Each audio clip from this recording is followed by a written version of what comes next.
What happens when your cruise misses 2 ports? There's a Norovirus outbreak on board, and yet, you still really enjoy it. Well, that's exactly what happened on my recent 16-night cruise on P&O Arcadia. And in this video, I'm sharing exactly what it was like. From the food and entertainment to the surprises along the way, here's my honest review. And I'll also tell you whether I'd book Arcadia again or not. Let's start with why I chose this cruise. I've actually had my eye on a Baltic itinerary for quite a while. Like many of you, I had one planned that would have included St. Petersburg. But of course, that was cancelled due to COVID, and then the Ukraine war happened. So when this 16-night cruise on P&O Arcadia came up, it ticked all the boxes for me. We'd be sailing round trip from Southampton, which I love. No flights, no stress, and the itinerary looked fantastic. Skien, Fredericia, Klaipeda, Stockholm, Visby, Riga, Warnemünde, and Copenhagen. Proper Baltic gems. Klaipeda in particular was one of the ports I was most excited about. I'd never been to Lithuania before, so it felt like one of those more off-the-beaten-path stops that really make a cruise special. Unfortunately, we weren't able to dock in Klaipeda. We were told it was due to GPS issues, and although they didn't go into too much detail on board, I've since found out that it's part of a wider issue affecting ships in the region.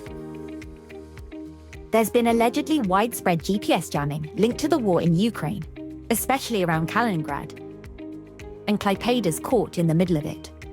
It's disappointing, of course, but also quite eye-opening to realize how real-world events can directly affect a cruise itinerary.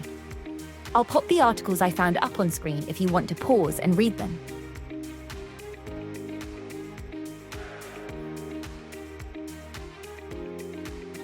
Then, a few days later, we also missed Warnemünde, this time due to high winds.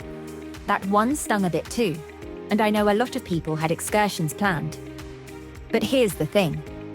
Rather than just giving us an extra sea day, which, let's be honest, would have felt like a bit of a letdown, P&O actually gave us something even better.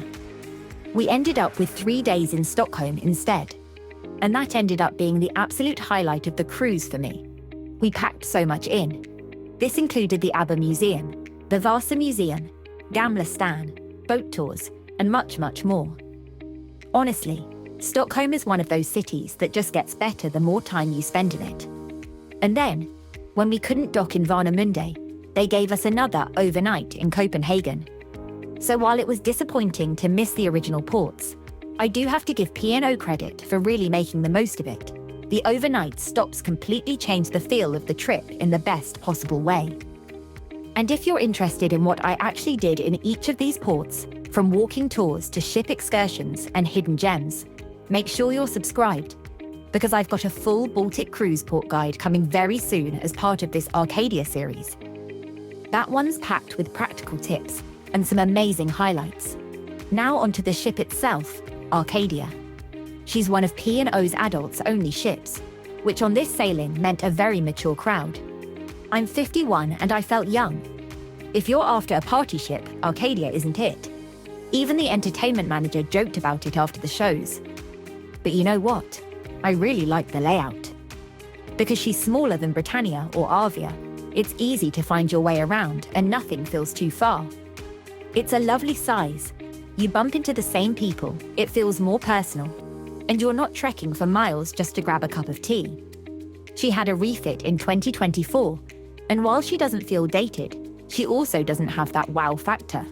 There's no big central atrium, and I really miss that. I love the buzz of Britannia's atrium, and Arcadia doesn't have anything quite like it. But there was always space to sit outside. Even during the sail-away parties at the Aquarius pool, you could find a sun lounger. No sunbed wars here. The same goes for Neptune's pool. Plenty of space to relax and soak up the sun. The activities on board were pretty chilled. Think deck games, quizzes, a bit of live music in the evening, but nothing too full on. And you know what? That suited me just fine. It gave me time to slow down, switch off. So while it's not the liveliest ship in the fleet, if you're after a more peaceful cruise experience, Arcadia really delivers that.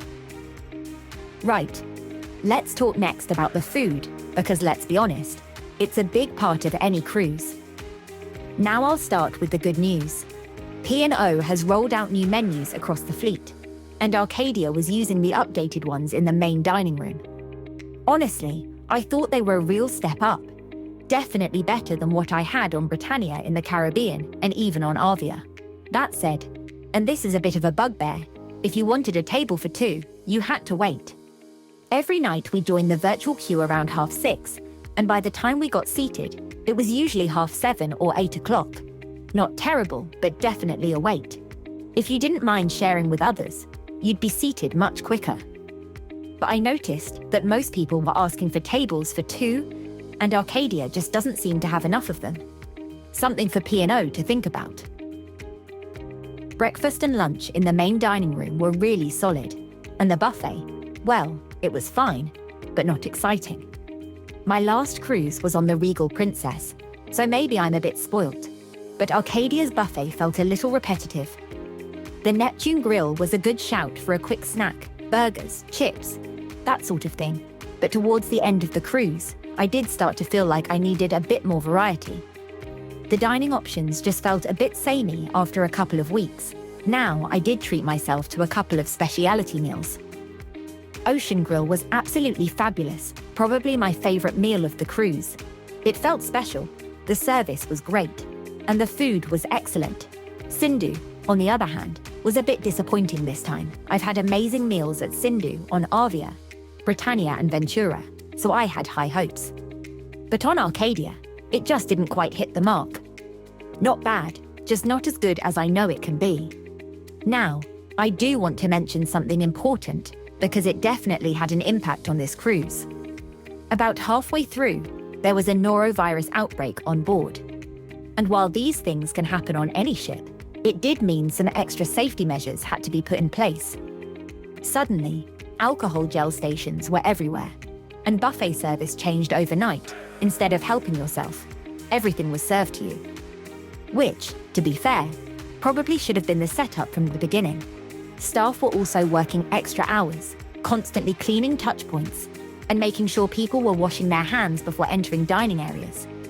A lot of people unfortunately got sick and had to isolate in their cabins, which I know must have been really frustrating. I was lucky. I stayed well the whole time, but I was also being quite cautious. By the time we disembarked, they were actually delaying passengers from boarding the next cruise, so the ship could be given a full deep clean. Even the library had to close as a precaution, which gives you a sense of how seriously it was being taken. Look, norovirus is one of those things that can hit any cruise ship, but it spreads fast, and it's not pleasant. Evening entertainment was a bit of a mixed bag. Some of the headliners shows I'd seen several times before. That said, there were definite highlights. The Burt Bacharach musical was beautifully done. Susanna the violinist was brilliant, and I really enjoyed the Glenn Miller tribute from the Arcadia Orchestra. The guest speakers were great too. Quizzes and bingo were really popular, not my thing. But the entertainment team were warm, friendly, and kept the atmosphere going, especially during sail-away parties. I also really enjoyed the cinema. I went twice and caught Pulse in the Globe for some great live music. So, would I cruise on Arcadia again? The answer is yes, but it really depends on the itinerary. For this Baltic sailing, Arcadia was absolutely the right choice. I loved the overnight stays, the chance to explore places like Stockholm and Copenhagen in depth. And even though we missed a couple of ports, P&O did a great job of turning it into something positive. In terms of the ship itself, I've sailed on similar-sized ships before, like Marella Explorer, and to be honest, that one felt a bit livelier and had more dining choices. I'm not a party animal by any stretch, but it is nice to have a bit more variety in the evenings. After this cruise, Britannia is still my favourite P&O ship, but Arcadia has definitely climbed to second place. What really made this cruise special for me was the itinerary. I booked it for the Baltics, and even though we missed 2 ports, I still feel like I got to experience some amazing destinations. It's reminded me how important the itinerary is when choosing a cruise, sometimes more so than the ship itself. If you're curious about the food on Arcadia, From the main dining room to the buffet and speciality options. That's all coming up in my next video. So if you're planning a trip on Arcadia, or just want to compare with other P&O ships, make sure you don't miss it.